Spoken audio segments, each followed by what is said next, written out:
They made white men scream in their sleep and disappear from the maps. And if you've never heard of them, that's not your fault. It's by design, but by the time we're done, you'll never forget their names. Welcome back, my friend. I hope you've been taking care of yourself lately, 'cause I know this world hasn't been soft on any of us, and sometimes history feels like just another weight pressing against your chest. But tonight, let me carry it for you just for a while. Let me show you something real, something raw. Not the kind of story they wrap in flags or hide in textbooks, but the kind they bury under words like savage, untamable, violent. The kind that smells like smoke and dried blood and gunpowder and broken treaties. They told you Native Americans were peaceful, wise, gentle, painted like shadows on the plains, fading quietly into the fog of history. But that's not the whole truth. Some of us didn't fade. Some of us refused. And when we did, we made sure the world would remember. You ever heard a man scream with no tongue? I have. You ever seen a soldier too afraid to draw his weapon because he knew it wouldn't matter? I have. You ever watched a village vanish before your eyes, not by fire, not by bullets, but by fear, walking on two legs? I have. This land doesn't just have ghosts, it has scars, and each of them has a name. Comanche, Iroquois, Apache, Seminole, Nez Perce. They weren't monsters. They weren't saints either. They were storms that learned how to walk knives that grew from soil oaths whispered in languages the world tried to erase. They didn't just survive history. They made it tremble. Top 1, Comanche, the wind that rides with knives. I was 11 the night they came, and it was the spring of 1846 in the hills east of San Saba, where the grass whispered low, and the air held that strange Texas heat that clings to your skin even after sunset. It had been quiet for days, and the older men thought that meant we were safe. But the Comanche don't knock. They don't give signs. They arrive like storms that don't cast shadows. The dogs went silent first, and then the ground began to shake. Not like thunder, but like something older, something deeper. The kind of shaking that starts in your stomach and moves out through your spine. We didn't have time to run. I saw my uncle try to load a musket with fingers that refused to move fast enough, and he never got the chance to fire. They came from the ridge above, riding low on their horses. Almost part of them faces streaked in ochre and coal, long braids trailing behind like black fire. They didn't yell, they howled, and when they struck, it wasn't a fight, it was a harvest.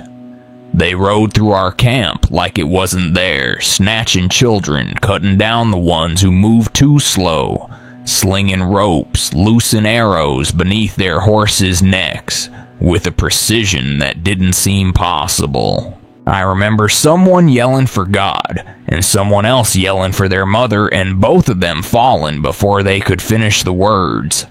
I had heard of the Comanche before, but nothing prepares you for the first time you see them ride. They don't look like men. They look like decisions made by the land itself. They weren't always this way.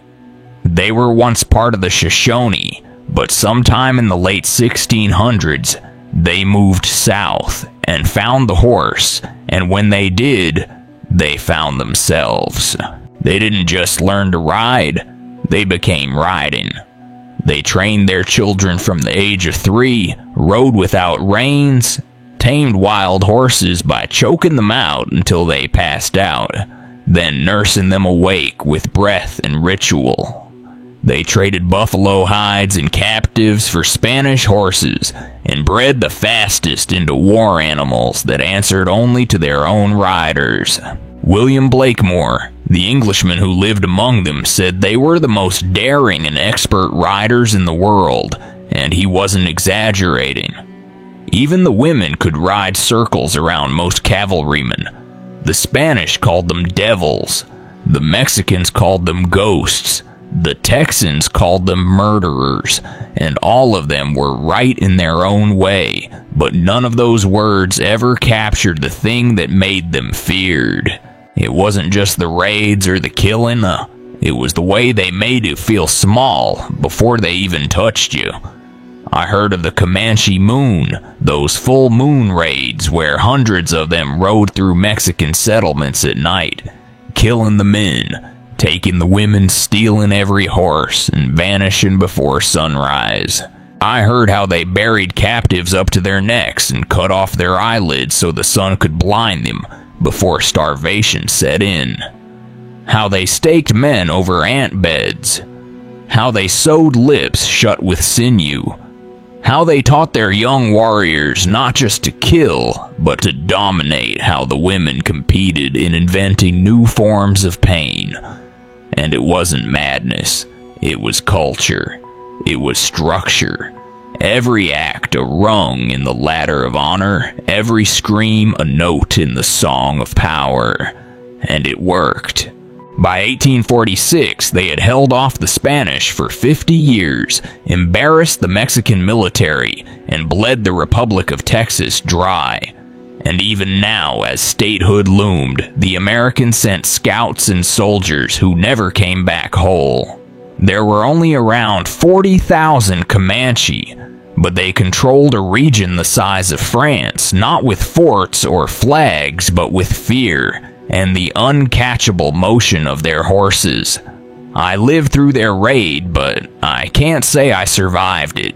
I remember hiding under a burnt wagon frame, smelling my own skin as it blistered from the heat, hearing the hooves still pounding like a second heartbeat inside the earth.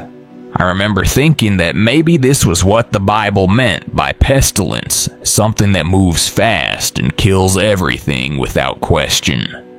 They called themselves Numunu, the people, but to the rest of us, they were the wind that rides with knives. And if you never heard that wind scream above your head, then you've never truly met the Comanche. Top 2 Iroquois, the voice that orders the forest.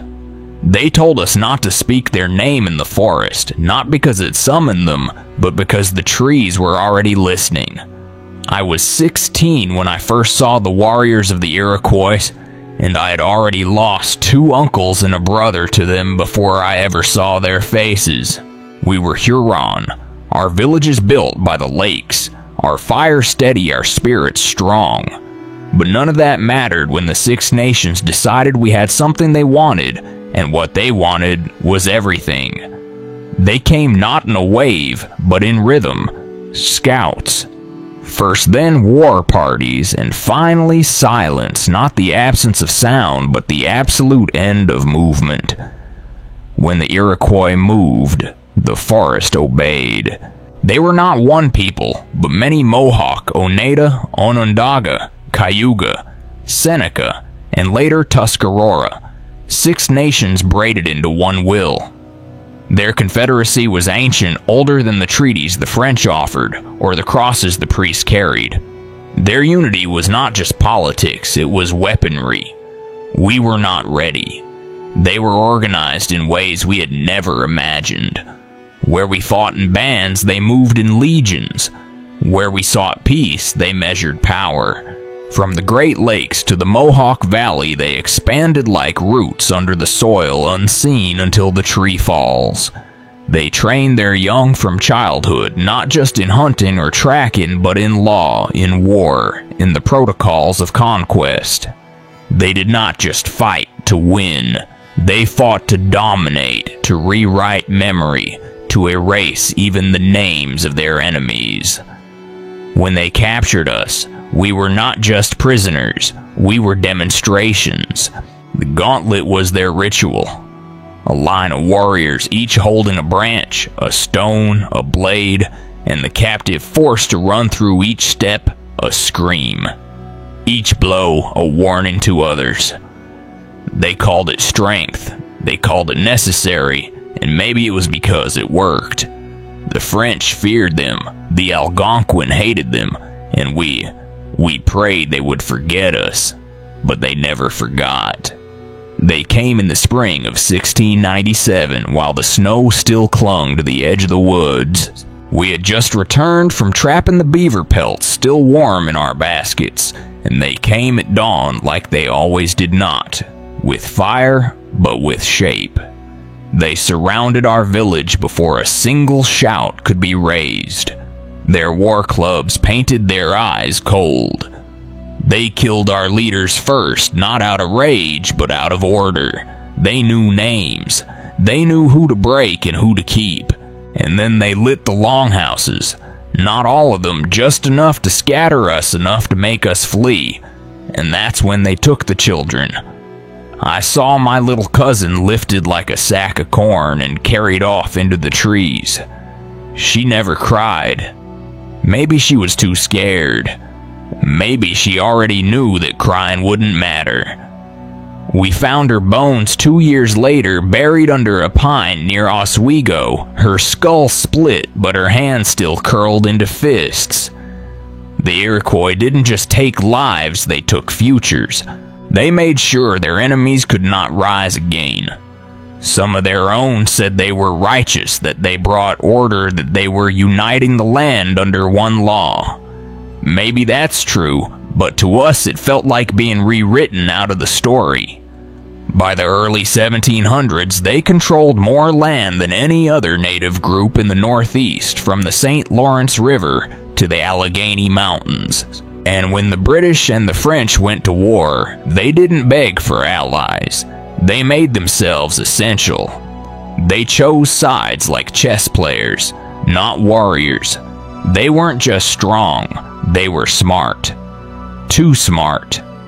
Their word for themselves was Haudenosaunee people of the Longhouse, and they built their world like one long, wide, and full of rules. But if you weren't born under their roof, they had no room for you. I escaped that day running through a swamp so thick I thought the mud would take me whole. I don't know how long I ran, but I remember the sound of drums behind me. Not fast, not urgent, just steady like a heartbeat they owned.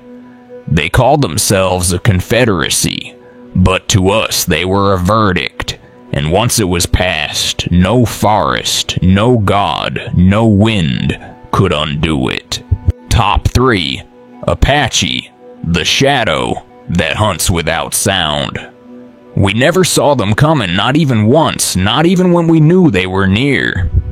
It was 1874, and we had been chasing shadows through the Arizona territory for weeks, hunting Geronimo's band like dogs biting smoke. They said the Apache didn't fight fair, but that's only because we expected war to be loud. With them, war was a whisper, followed by a scream. I was 21, barely trained, posted with the 3rd Cavalry out of Fort Bowie. We were told the Apache were scattered, tired, broken, but that was a lie. Men told to sleep better. They weren't broken. They were patient. They watched us long before they struck. The ambush came in the late afternoon, just before sunset, when the rocks glowed red and the wind blew dry through the gulch. One moment we were laughing about a poker game. The next moment half my unit was bleeding in the dust. I didn't hear a single footstep. Arrows rained down from both sides, rifles cracked from above, and when I finally pulled my revolver, there was no one to shoot. Just cliffs, just cactus, just silence. The Apache were never many, but they didn't need to be. They came from the Athabascan language group Cousins to tribes in the far north and had moved south centuries ago, adapting to deserts and mountains like they were born from stone. They were split into bands, Mescalero, Chiricahua, Jicarilla, and more, each fierce, each fast. They weren't like other tribes. They didn't build cities or make treaties they didn't mean. They lived in motion, in silence, in knowing every tree, every crevice, every place a bullet might bounce. Their warriors were taught from youth to vanish in plain sight.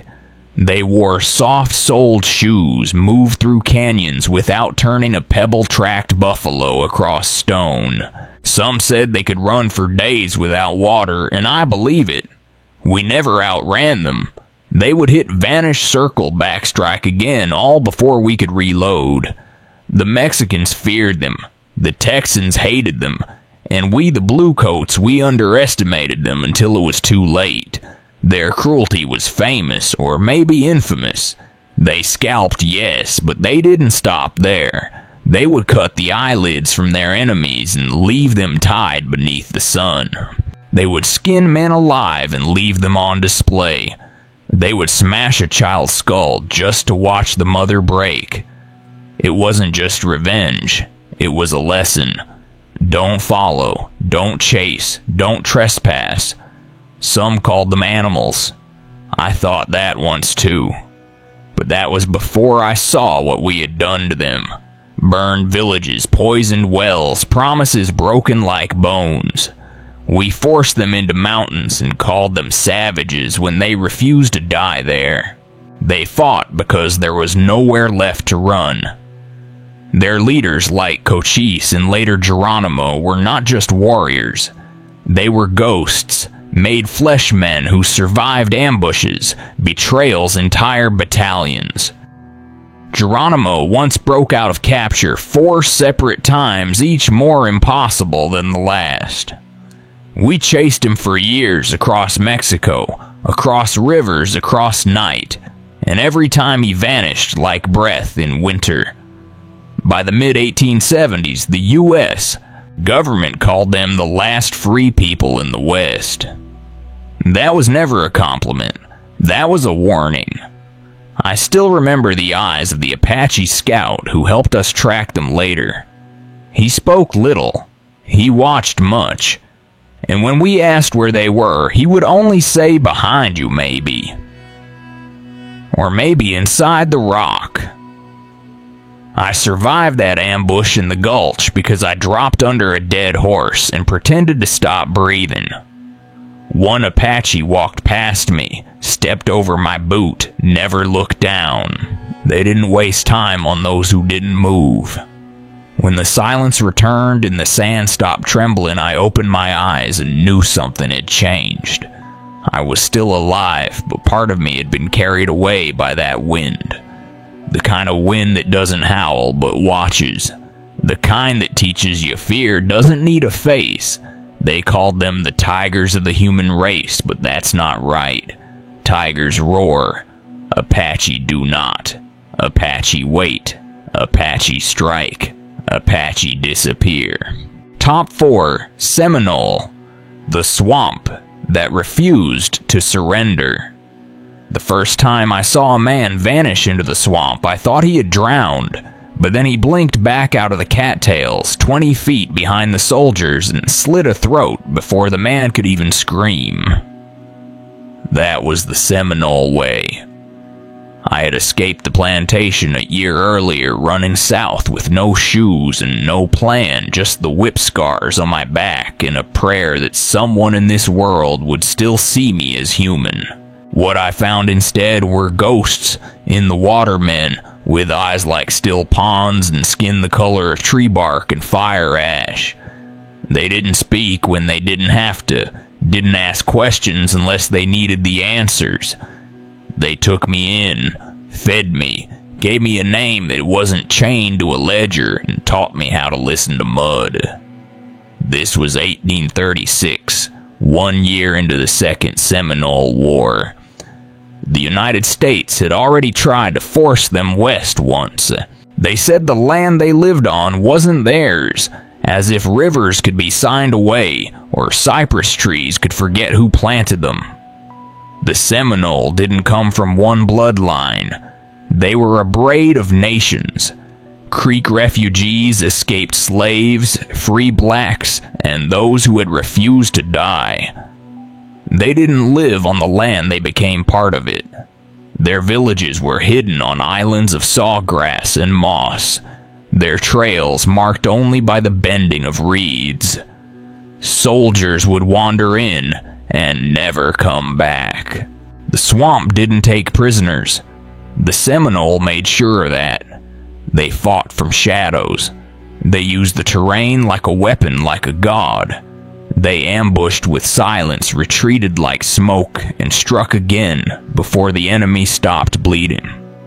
They wore dark rags soaked in swamp water, moved chest deep through brackish pools, and fired from trees hollowed by lightning. I watched one cut the girth strap on a soldier's horse without the man ever knowing, and when the beast reared and the rider fell, 3 arrows found him before his head hit the mud. They didn't waste bullets. They didn't waste breath. Some called them cowards for hiding, but they weren't hiding. They were waiting. General Jessup called the war unwinnable. Soldiers drowned more often than they fought. Mosquitoes, fever mudslides, all allies to the Seminole. But what frightened the white men more than the swamp was who they were fighting beside. Us. Men like me. Freedmen. Slaves who had no country, only memory and fire. We fought not because we thought we'd win, but because dying in that swamp meant something. The Seminole welcomed us not out of charity, but survival. We knew the pain of betrayal. We knew how to run without being heard. We knew what it meant to be hunted like animals. That war lasted 7 years, cost $30 million, and still the Seminole never surrendered. They were tricked, captured, deported, but never beaten. Some stayed. Some still remain to this day, descendants of those who disappeared into the green. I remember the last time I saw my friend Hosa alive. He had been shot twice, shoulder and thigh, but he still led the last of us through the water with teeth clenched and blood trailing behind like a promise.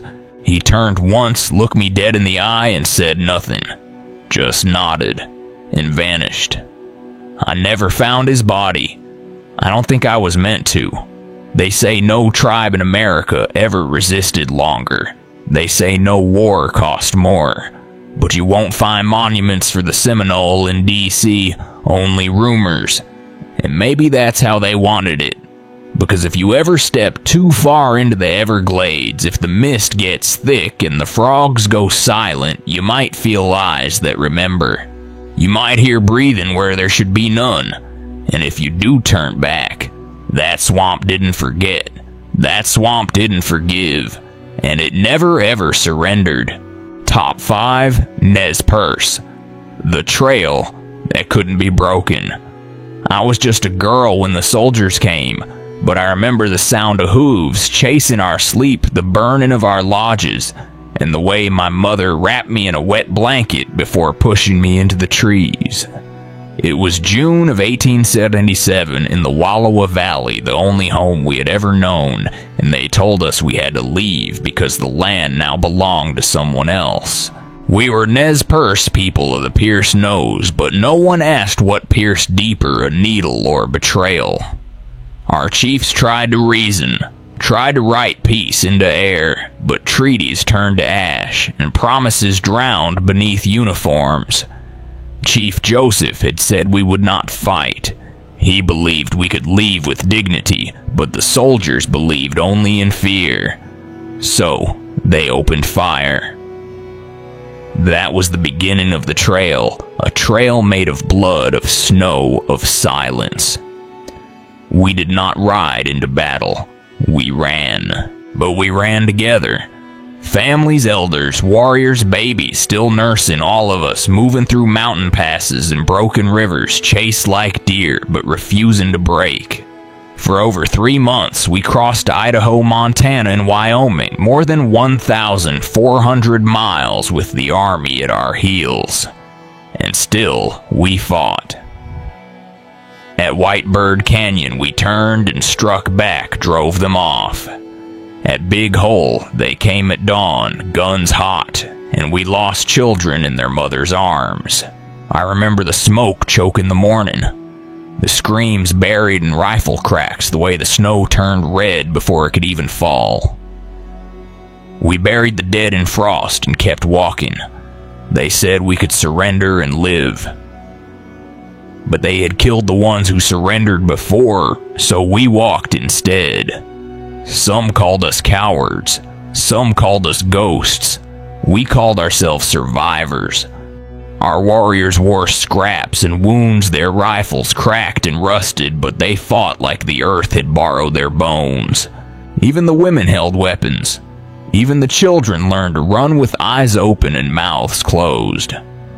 At Yellowstone, we passed tourists with parasols, Americans who watched us like a spectacle, never knowing they were staring at a funeral in motion. My brother carried her grandmother on his back for 8 days before she made him put her down so she could die standing. She whispered something in Nez's purse I never understood, but I remember her smile. It wasn't peace. It was defiance. By the time we reached the Bear Paw Mountains in October, we were 30 miles from the Canadian border, from safety, from freedom. And then we were surrounded. The snow came hard. The wind cut through buckskin like knives through fruit. We had no more food. Our horses collapsed in the night. The baby stopped crying. Chief Joseph walked out beneath a white flag, not because he was broken, but because he would not let us die for pride. He said, "I am tired. My heart is sick and sad. From where the sun now stands, I will fight no more forever." They took us anyway. They promised we'd go home. They lied. We were shipped east to places without names, without our dead, without our mountains. I grew old without touching the soil I was born in. But I remember. We all do. They write history like we vanished, but we didn't. We just kept walking. Even now they call our journey a retreat. It wasn't. It was a trail they couldn't break. Because we didn't break. We bent. We bled. We burned. But we kept going. If you ever walk those mountains and feel the wind press against your back, that's us. If you hear the silence after snowfall, that's us too. We are not ghosts. We are the trail. And we are still moving. They called us savages because they could not silence us, because they could not explain how a people without flags or cannons or books could make empires bleed and tremble, because we made them remember that land does not forget its name just because it is plowed under. They write history with distance, with terms like expansion and removal, with phrases like manifest destiny. But we remember it with sounds, with screams, with the way fire feels when it eats your childhood, with the taste of ash in your mouth, and the knowledge that no map was ever drawn with your survival in mind. We were not perfect. We were not gentle. We were not always right. But we were here, and we were fierce, and we did not disappear. 5 names. 5 trails. 5 tribes that fought not because they loved war, but because they loved not being owned. Some of us rode like wind sharpened to a blade. Some of us turned the forest into a verdict. Some of us hunted without sound. Some of us made the swamp our sanctuary. Some of us walked until our feet bled and still did not stop. And if the only thing you remember is how dangerous we were then, you have not listened closely enough. Because under the blood and bone, under the battle and fire, there is something else. The will to exist. The refusal to vanish. The knowledge that to live free is sometimes to die fighting. And if you ever find yourself in the middle of nowhere and the wind shifts and the birds fall silent and the land feels like it is watching you, it probably is. Because we are still here and we are still listening.